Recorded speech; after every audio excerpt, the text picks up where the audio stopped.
Games journalists, the lowest life form ever seen in history, even lower than the Starfield fan, even lower than the Fallout TV series fan, and even lower than the Acolyte fan. And these people want us to trust them and even respect them. Pitiful, truly pitiful. Ladies and gentlemen, it is time to start trusting video game reviewers again. And if you've noticed, I have a sunburn on my hand. That's because I went out to touch grass and the sun rejected my very presence. But with Been there. that said, a journalist has stepped forward saying that it is time for us to start trusting video game reviewers and journalists again. And I am here to vehemently disagree. Good. We should be trying to collect as much information as we can on our own. We should be averaging these review scores. We should be watching other people play it. We should be looking into these games ourselves, playing them for a little bit if we can, because 9 times out of 10, when we make that purchase, it ends up being permanent. Because if you're anything like me, Even in general, this is a very good point, honestly. You should always look up more than just one source. If you're getting all of your information, it doesn't even matter, gaming, politics, news, whatever, just from a single source, that's very, very bad. Because that single source may have a bias, that single source may have an agenda, as we all know. So getting your information from a single source, or even worse, honestly, a single person, like, for example, a YouTuber, is really not smart. you just forget about the whole 2-hour return window on Steam, and then it sits in your library, and you have a bunch of games that you don't even play. I need to stop doing that. In an article from The Gamer written by Ben Sledge titled, "It's Time to Start Trusting Video Game Reviewers," Ben writes, "I get it. Games journalists are terrible at video games. Remember that one guy playing Cuphead? Yeah. Let's ignore the fact that I think the guy playing Cuphead and not understanding the tutorial and failing it and calling it a bad game is just the peak golden standard for what we expect from games journals nowadays. journalists regularly beat entire games in a far shorter time span than regular people who don't have deadlines to meet, turn a blind eye to the fact that they..." Is that true? Do they actually do it? And yes, he put in, it's called a job here, and that's also a very good point, because yeah, it's their job.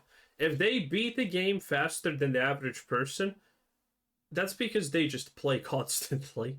Also, is that actually faster than the average person? Day-wise, if you non-life something, yeah, you probably beat it faster than the average person, but is it in hours-wise better than average? I don't know. I actually doubt it. They don't have a single guide to help them beat a difficult boss or access an area with some abstruse entry method like drinking poison that kills you at any other time. Forget about the fact that they beat them before the patches arrive that make the game easier. They also hate video games and choose to cover this beat because they want to destroy the entire industry. It doesn't matter that wages are low across the sector and crunch is rife, especially when reviewing.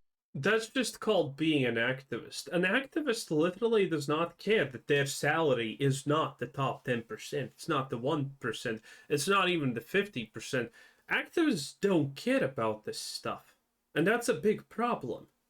Activists are willing to throw away their lives, throw away their livelihoods, throw away their future prospects, and just writing one stupid article about how it's gamers' fault that, you know, a game has a hot woman character and that's bad and you should feel bad. They are willing to do that. 100-hour games with bafflingly tight turnarounds. We hate video games and we can't wait to tear them down. True. Who are you writing this article for? How are you going to start off from the position in which you are... Wait, I agree with that article. We know this, by the way, as fact. A lot of video game journalists are failed political pundits. We know this is true. They have said it themselves. Are trying to attack the very person that's trying to read it that you're apparently trying to speak to in the first place. One of the biggest issues in today's video game journalism and video game reviews is the fact that many of these articles don't seem like they're tuned for, well, the reader. They're not tuned for the consumer, the people that are trying to make an educated purchase or trying to learn more about the industry. No, instead, they are tuned at the inner circles within this industry. They're articles that are targeted at other journalists, and everybody's just talking within these small little groups rather than trying to talk to the people that this information is supposed to be useful for. But you're starting an article off from the most bitter point you possibly could. Absolutely butthurt, by the way. And what do you think you're going to accomplish by this? Do you think any... Well, if we look at it from their standpoint, that they do care about each other's opinions, not you or my opinion, they are accomplishing exactly what they want. Games journalism, to a degree, can even be considered just like open form Skype messages to one another at this point. It's just journalists trying to tell other journalists they're amazing and spectacular and everyone else in the world is wrong. Video game player, any reader that's going to be out there that is thinking to themselves, you know what? Damn it, this guy's right. What was I thinking? No, anybody's going to read this and be like, what is wrong with this guy? What chip on his shoulder does he have? I have nothing to do with this. You're bringing up Twitter nonsense more than it is anything else, and you're bringing that into the real world, and you think that everything revolves around it, and it doesn't, man. Well, I mean, this is not Twitter nonsense. A lot of people do think games journalists are out to destroy games. And that seems true when you look at Kotaku's existence and other so many reputable sites. It does seem kind of on point and accurate. It doesn't. You want to know why wages are tight? You want to know why your websites are dying? It's because none of you are providing useful information. Now, I shouldn't say none of you. There are some great writers that are out there that stick to their subjective opinions on things, but then also provide a lot of objective truths that are useful for us to be able to make a good purchase. This is not that. This is the opposite of that. This is somebody with a grudge that's writing an article that... Some people mistake one thing often, and that is the fact that you can't put in your own opinions as a journalist. Now, you should. You probably even should. But it needs to be on a reasonable level. You are expected to say, hey, I played Dark Souls, I found it enjoying, and then you explain why. That is normal. And that is your subjective opinion. But, you know, the problem with a lot of journalists is that it's purely subjective opinion that they label as objective truths of reality. And that's where people draw the line. Hates gamers, and you're proving the point that many of us believe, and it's disgusting, it's childish, and it does nothing for us. The myth that game journalists not only suck at video games but actively hate the medium is one that I've never understood. However, the issue with game reviews is much easier to parse. Gaming in 2024 is team-based. You're Team Xbox or Team PlayStation, Team Fortnite or Team COD. I'm none of them. I look down on people who are like, Xbox best, PlayStation best. No, I kind of wish that everyone just got good stuff and that's it. Stellar Blade or Team Censorship, Team Developer or Team Journalist. That's how many gamers see it, at least. There's a major problem with games marketing that's fueling this feudal misery. Hype trailers for games years away from release whip fans into a fervor, and the excitement heightens to a level where any criticism of the game is seen as a personal slight. Calling Stellar Blade's protagonist Eve boring meant that you're a part of the pro-censorship wokeottery who can't... Oh, this is a blatant lie. None of the game's journalists called Stellar Blade's woman character Eve boring. They called her a non-real representation of woman, and anyone who likes her is an evil misogynist or something like that. That's what they were saying. None of them called her boring. If you want to call her boring, you know what? Sure. Maybe I don't agree with that fully. Maybe other people don't agree with that. But that's at least a reasonable take. But that's not what we got. We got anyone who likes Stellar Blade and thinks Eve is a good character should be put to the gallows. Can't stand a beautiful woman leading a game. I actually don't disagree with that point. I do think that video game developers and studios end up putting out their trailers a little bit too early, which leaves too much room for players to let their minds run and their imagination run and come up with what they believe that game is going to be. It's part of the fun before a game release for a lot of players. Yeah. And that does lead to some backlash because, well, folks are going to come out with some criticisms or whatever they might have because they actually got some hands-on time with the game, and then they go to discuss it, and the players don't like what they're hearing from the reviewers, and they give pushback. And to that point, you are right, and that shouldn't happen.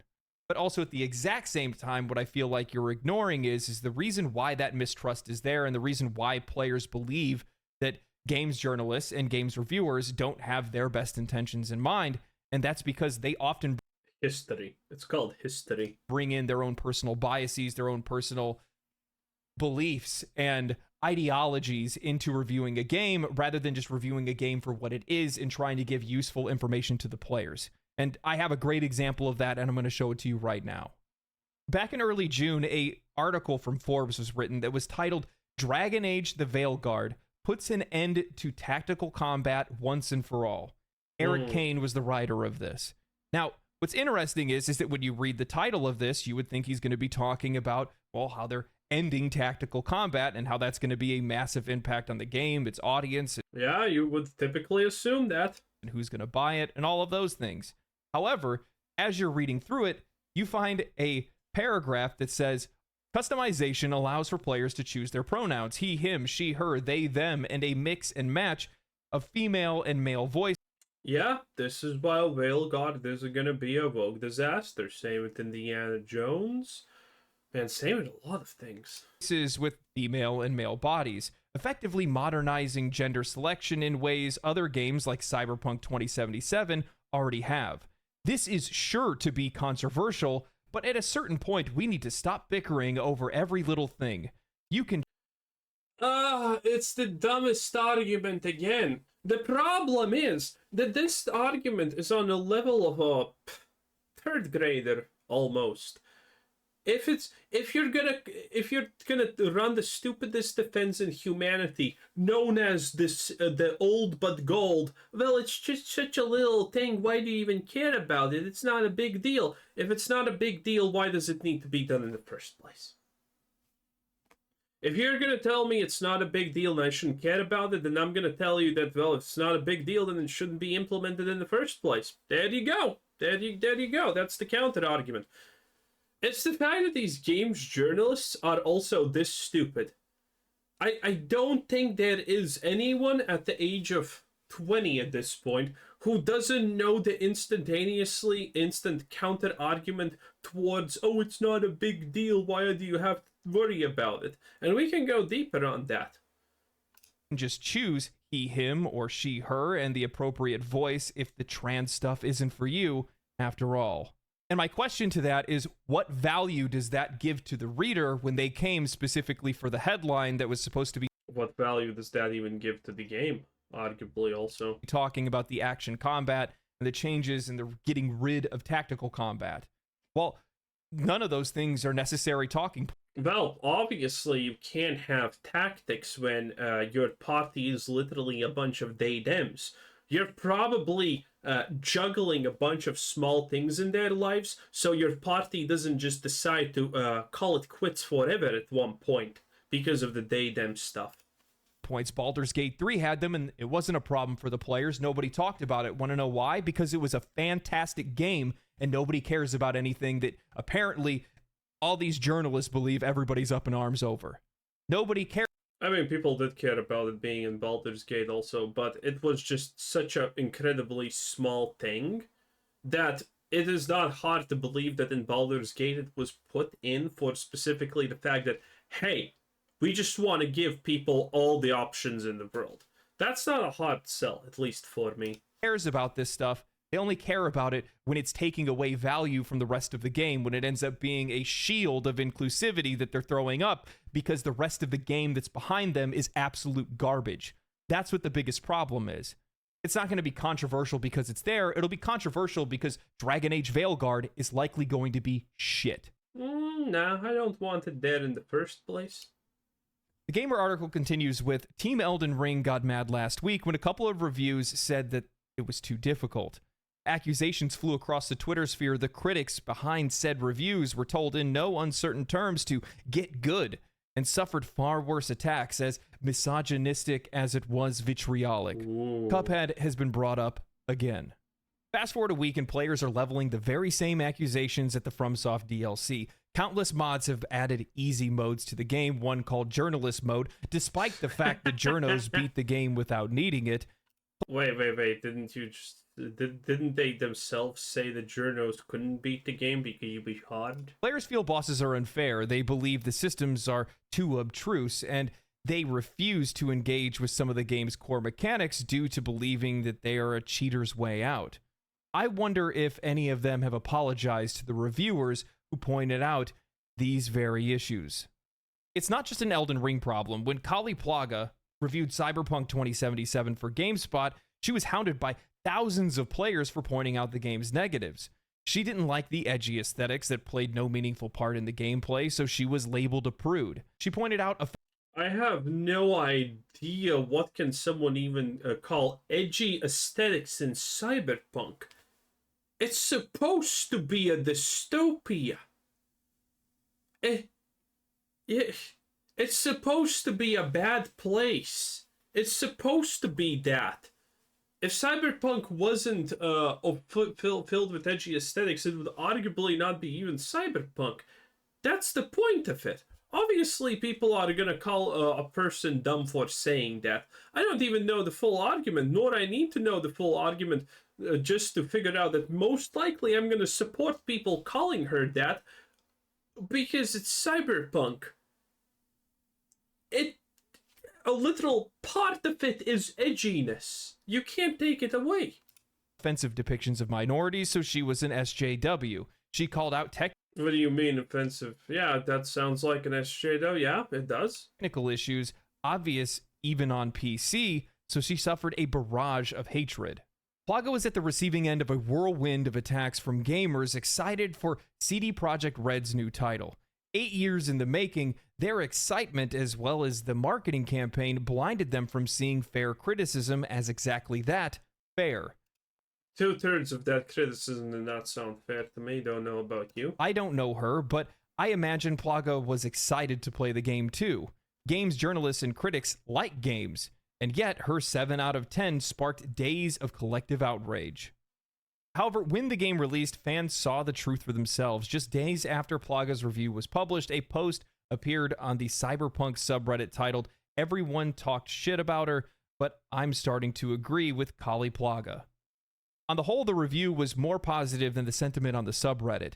The fan reaction was so intense that a new subreddit, r/low-sodium-cyberpunk, was set up by a minority of fans wanting to escape the swaths turning on the game for the exact reasons Plaga pointed out. Okay, I don't know. From what it sounds, I don't believe this Plaga person, first and foremost. Second of all, yeah, there are stout defenders of a game always, and there were a lot of people who were sold on the idea that Cyberpunk is going to be the best thing ever, because, well, from the trailers and everything, Cyberpunk did have a lot of promise. But when it was finally delivered, it was a shit show. Obviously, most people instantaneously flipped on Cyberpunk. But no matter how bad a game is, no matter what happens, there's always going to be a group of people, the 1% cuckoos, who are going to, well, stand for it as much as possible. And, well, I wouldn't be surprised if those people didn't like her take. But then again, they would probably not like anything that's anything below a 10 out of 10. So, she's not special for actually getting people to be negative about her in this case even. It's expected. It's normal. And there were multiple people who got this. There were games critics, YouTubers, a lot of people. At what point do you start trusting game critics and those who review your games? As much as you think we're different to you, that we have different agendas and want to tear down the things you love, we're not. We do love games. We wouldn't do this job otherwise. But we have to be honest about our opinions. Oh, really? There's a lot to unpack here.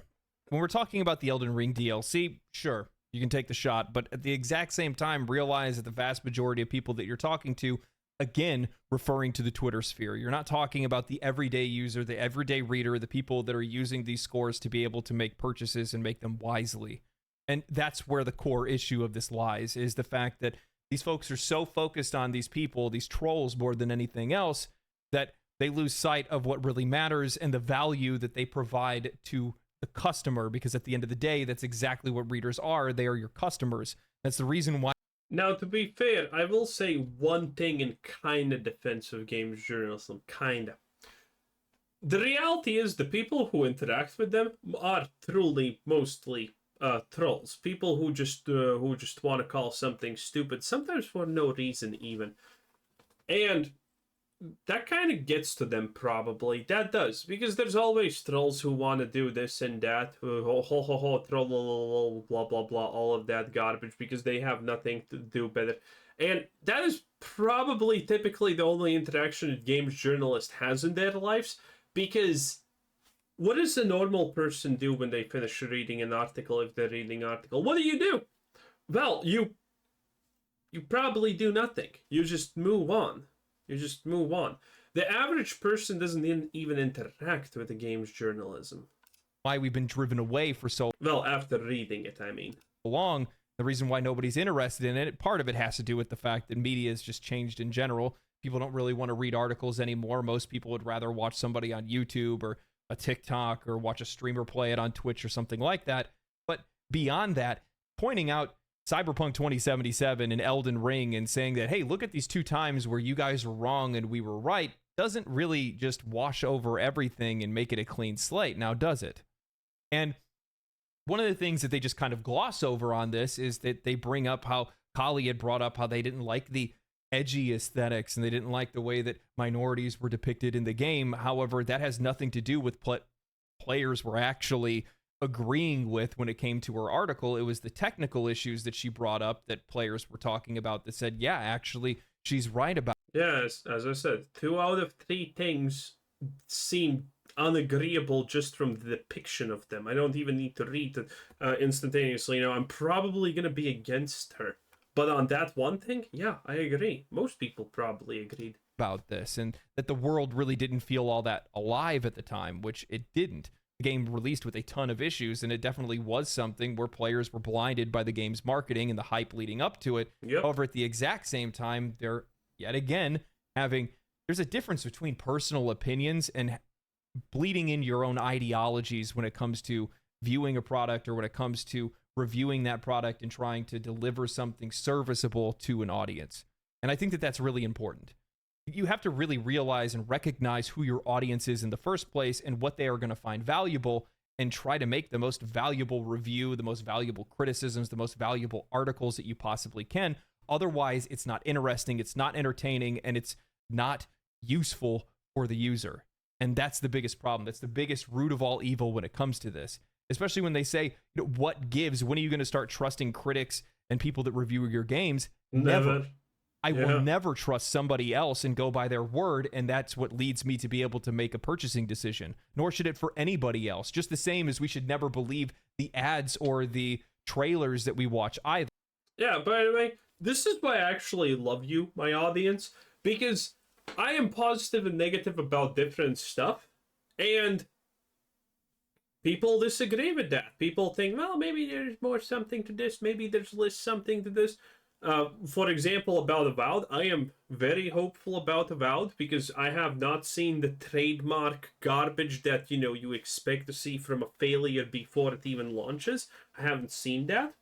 People are very skeptical for obvious reasons, but I think that could be overlooked for now. I think it's hopeful. We're gonna see how it ends, but I love it that people are saying, well, you're definitely on a lot of copium here. You're thinking too highly of this, or you're thinking too lowly of this. I like that. Good job, boys. Good job. We need to see more evidence before we make a purchase. And I think that players and just customers around the world have gotten a little bit more conscious of these things. They've been paying more attention to it. And that's one of the reasons why when they flip open one of your articles and they see that you're talking about a lot of different things that don't matter to them, and you're really just looking for the most pertinent information possible to make sure that the game is actually good or bad. Does it run well? Does it not run well? What issues does it have? Is it things that we foresee that we normally run into? Is it something entirely different? Whatever it might be. That's the information that we're looking for, but 9 times out of 10, that's not what we're getting.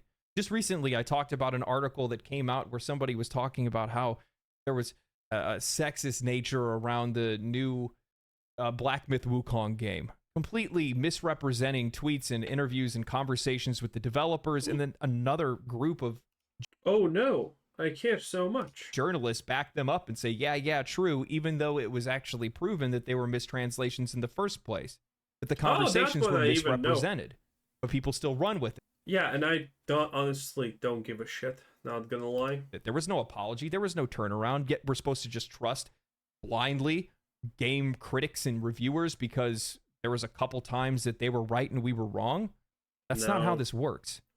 Yeah. I mean, let me just explain the reality to you. Nothing in humanity's consciousness, life, existence, history happens at random. If people trusted games journalists, they would trust them because they're right most of the time. But people don't trust games journalists. And that would not happen if games journalists were right most of the time. Remember, there was a time when people trusted the media more. That's because the media had less of an agenda. Now no one trusts it because, well, you kind of just see how the news is nowadays. And same thing with games. We do not magically just do the opposite of reality most of the time as humans. There are rare exceptions, obviously, but typically we don't do that. We almost never do that, in fact. If the majority of X is bad, we're gonna call it bad as humans. If X is good, we're gonna probably call it good. That's just how we work. Ben continues by saying, so find someone with similar opinions to you. While Eurogamer's reviewer found the DLC so difficult. Wow. Okay, I think we're gonna honestly end with that take because that is just completely mind-melting. Okay? You're not supposed to find similar opinions to you. Yeah, you can watch a YouTuber who does something funny and blah blah blah, and you like what they do and you think they have a similar opinion to you, and that's fine. But intentionally looking for someone who will just make your bias true even though it's probably not is stupid, and a way that we create a bad society. And that's kind of it. There's no defense for this. Oh, find someone who says things that you like. No. There's no problem in watching, listening, or whatever to someone who has a similar opinion to you. But telling people that you need to find people who think exactly like you so they can always confirm your stupid takes or stupid ideas is just pure brain rot. Asmongold even wouldn't say that, probably. Jesus. You know it's bad when I have to say something like that. Anyway, I think that's it. Legendary drops. Applause. This was a very agreeable video. Typically, I'm exactly opposite to what he says on the nuances, but I agreed with, well, what's the ratio? 90% agreed with everything he said? Pretty decent. Anyway, Legendary drops. Have a nice day. Bye-bye.